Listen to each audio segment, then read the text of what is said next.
Bonjour mes très chers soleils, ça fait longtemps que je ne suis pas venue vous rencontrer. D'ailleurs, j'en profite pour remercier et souhaiter la bienvenue à tous les nouveaux soleils qui arrivent sur ce groupe. Je suis ravie de voir que le groupe est en train de s'expanser en même temps que je m'expanse moi. Et voilà, j'avais à cœur aujourd'hui de vous transmettre un petit message, de vous dire attention. Attention pourquoi? L'éveil, c'est pas une chose qui est, c'est pas un diplôme déjà, c'est pas quelque chose qui est à forcer, et c'est pas quelque chose qui est à souhaiter non plus. Ne vous éveillez surtout pas. Pourquoi? Parce que c'est quelque chose qui est très difficile, très impactant, très confrontant, parce qu'il faut être capable d'aller à la rencontre de soi, d'aller à la rencontre de tous nos conditionnements intérieurs, de tout ce que la société nous a façonné d'une certaine manière. Et en fait, l'idée, c'est d'aller se dépouiller. Et se dépouiller, ça passe par un changement complet, révolutionnaire d'alimentation. Il faut être prêt. On abandonne tout ce qu'on a... je ne sais pas quel repère vous avez eu et quelle éducation alimentaire vous avez reçue, mais en tout cas, on abandonne beaucoup de choses et il faut être prêt parce que c'est pas facile. C'est pas facile, il y a des fois où on craque, il y a des fois où on revient à l'ancien fonctionnement et on repart parce que le corps il dit stop de toute façon et qu'à un moment donné, on n'a pas le choix. Et donc, quand on entame ce chemin, c'est un long processus qui m'a pris au moins 10 ans. Déjà, le temps de me rendre compte qu'il y a des choses que mon corps ne tolérait pas, c'était pour me rendre compte qu'il y a des choses que je ne tolérais pas dans la vie. L'alimentation, elle est très traductrice de ce qui se passe dans votre vie, en fait, dans toutes les situations. Ça va relier beaucoup de domaines, d'accord? Donc, il y a l'alimentation que j'ai révolutionnée. Si jamais vous vous éveillez, il y a aussi les besoins du corps qui vont changer. Euh, Physiologiques, les besoins psychologiques qui vont changer, vos relations vont changer. Il faut être accepté, il faut être à même de pouvoir se libérer de beaucoup de relations qui sont liées à votre ancien fonctionnement, forcément, et liées à la société, forcément. Et donc, eh bien, il y a du ménage qui se fait, et plus on avance, moins on est nombreux. Et du coup, il faut savoir se relier à d'autres personnes qui ont entamé ce chemin révolutionnaire de sa vie pour ne plus être ni l'esclave d'une société, ni son propre esclave intérieur. Donc ça, c'est déjà, c'est un chemin qu'on entame souvent parce qu'il y a eu un impact fort, émotionnel, soit un deuil, soit une maladie, soit un changement professionnel, soit une rupture, enfin voilà. Il y a eu forcément un déclencheur, ça peut être un burn-out, ça peut être plein de choses, voilà. Et suite à ça, la maladie ou le burn-out ou le processus va être de plus en plus long tant qu'on n'a pas accepté de faire ce chemin de transformation. Et c'est en ça que je dis, voilà, on transforme les pépins en pépites. Dans toutes les interviews, vous avez pu voir que ça a été le parcours du combattant de beaucoup. Et aujourd'hui, ce qui est génial, c'est qu'on se relie les uns aux autres pour faire corps, corps à côté de la société, mais pour imprégner aussi la société et emmener cette société vers un mouvement. Alors attention, parce qu'aussi dans le processus d'éveil, il y a des moments où on peut tomber dans l'ego spirituel. J'y suis passée il y a quelques années, aujourd'hui j'en suis sortie. Je suis là pour transmettre, je suis là pour voilà, vous offrir mon héritage plutôt que de... je suis pas là pour briller.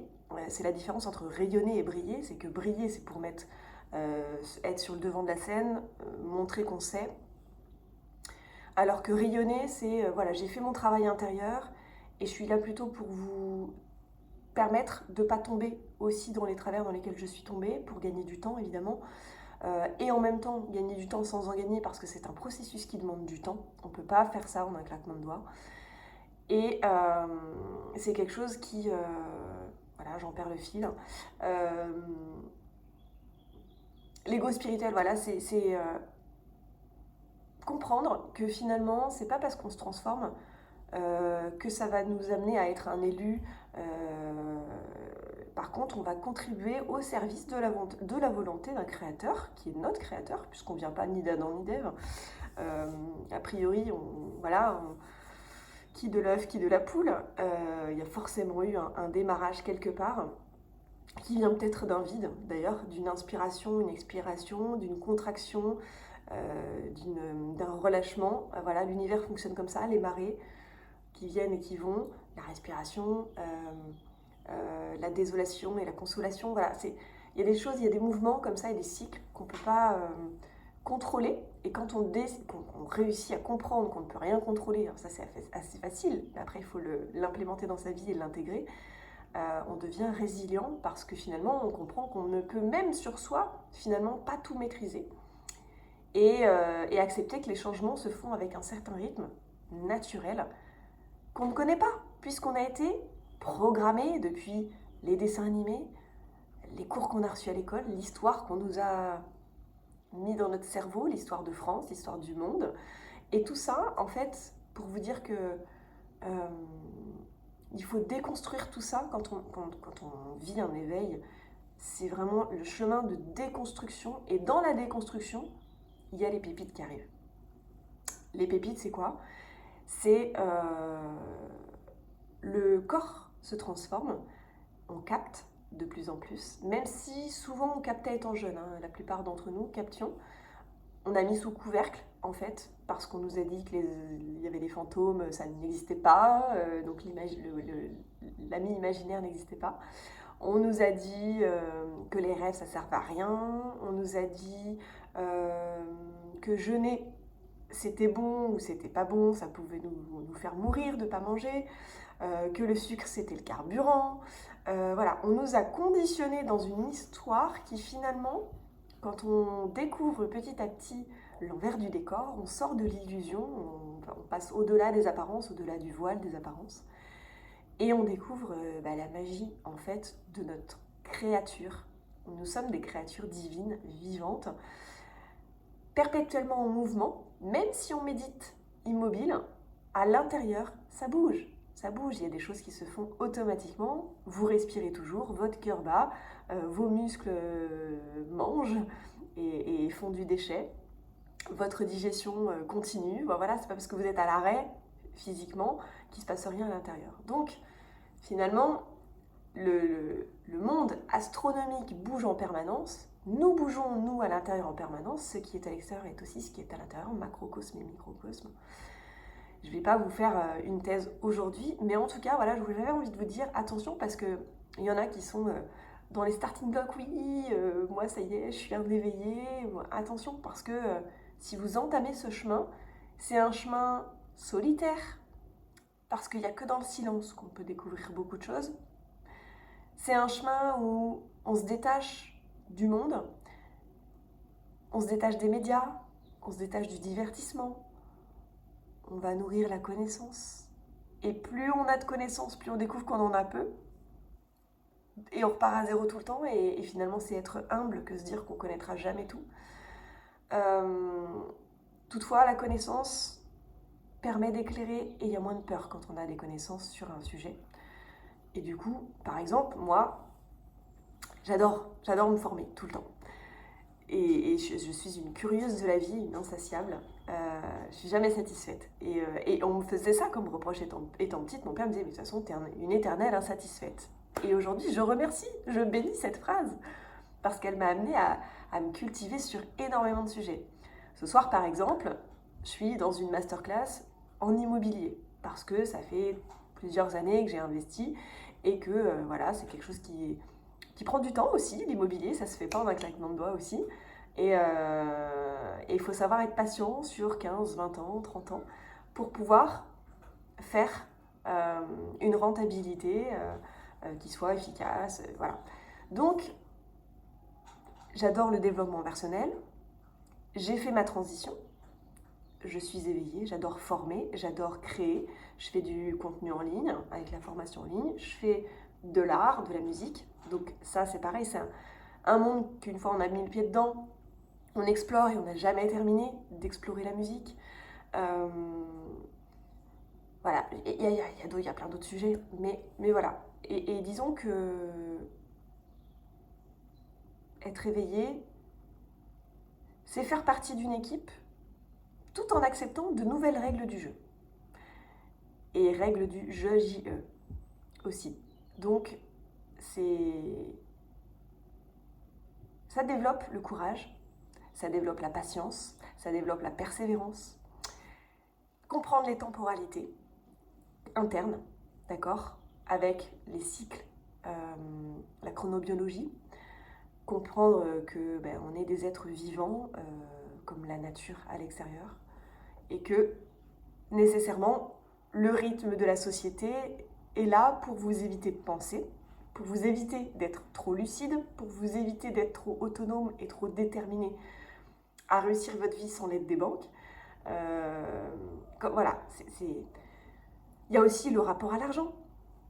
Comprendre que l'abondance, c'est pas une abondance forcément financière, il y a une autre forme d'abondance. Je pense que sur mon lit d'hôpital ou à la fin de ma vie, je remercierai cette vie pour le nombre de rencontres que j'ai pu faire.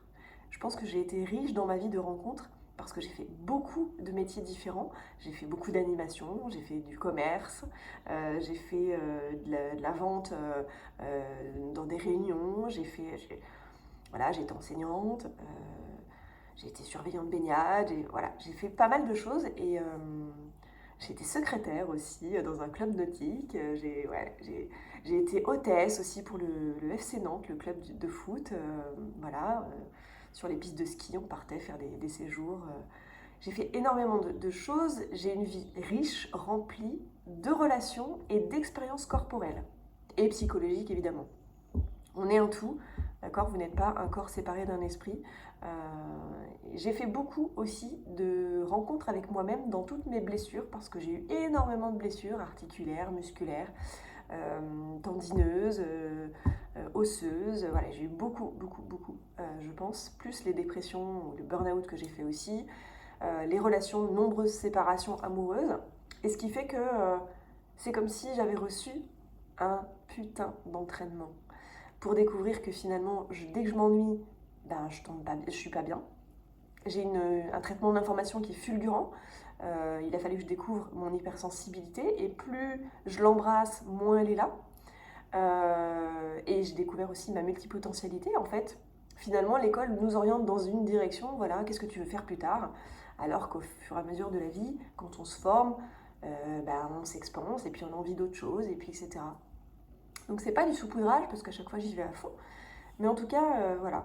Juste pour vous dire, j'en resterai là, ça fait déjà 12 minutes, mais si vous êtes sur ce groupe déjà, prenez le temps de savoir dans quelle direction vous avez envie d'aller. Parce que si vous voulez devenir votre propre soleil autonome, avec mon accompagnement d'accoucheuse d'âme et de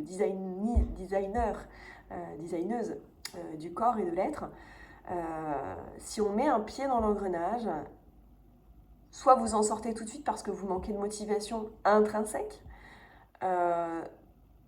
soit vous êtes vite découragé parce que vous attendez des résultats trop rapides, et ça marche pas.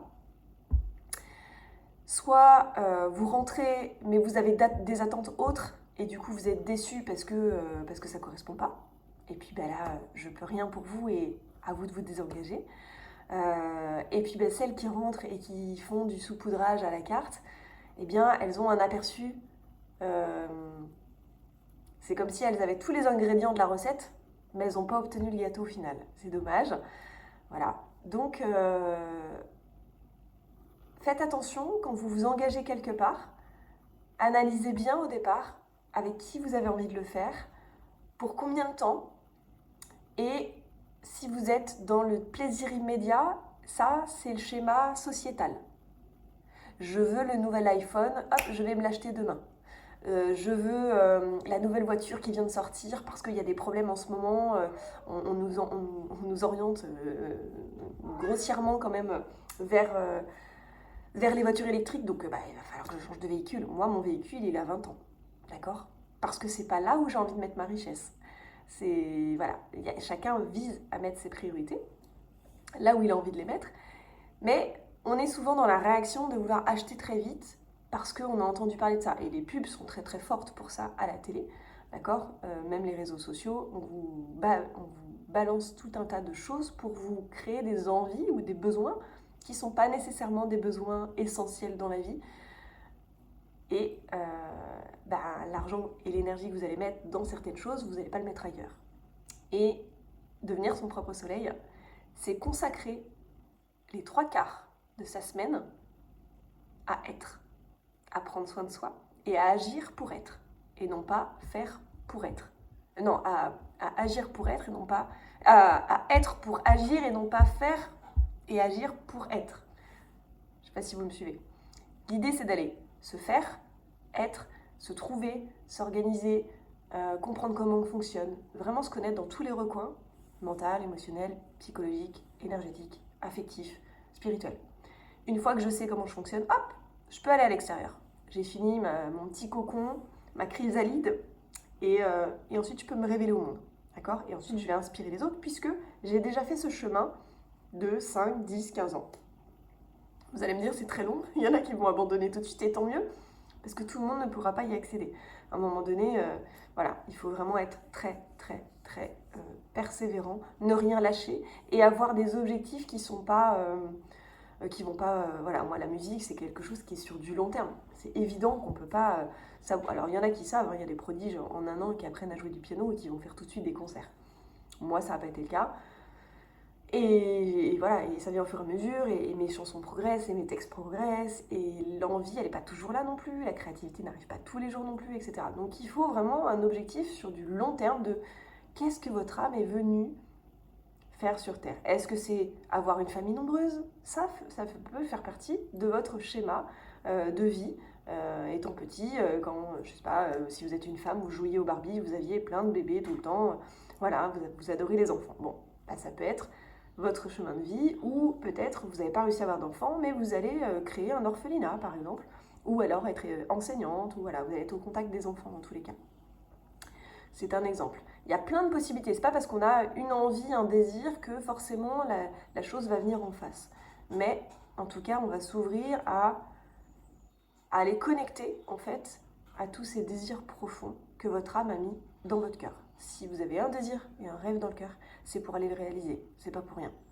Pourquoi moi j'aime pas cuisiner, j'aime pas me faire à manger? Bah finalement la nourriture pour moi ne vient que ponctuellement dans ma journée, comme une contrainte en fait. Il y en a qui adorent manger, qui adorent cuisiner, qui adorent faire des super choses en pâtisserie, etc.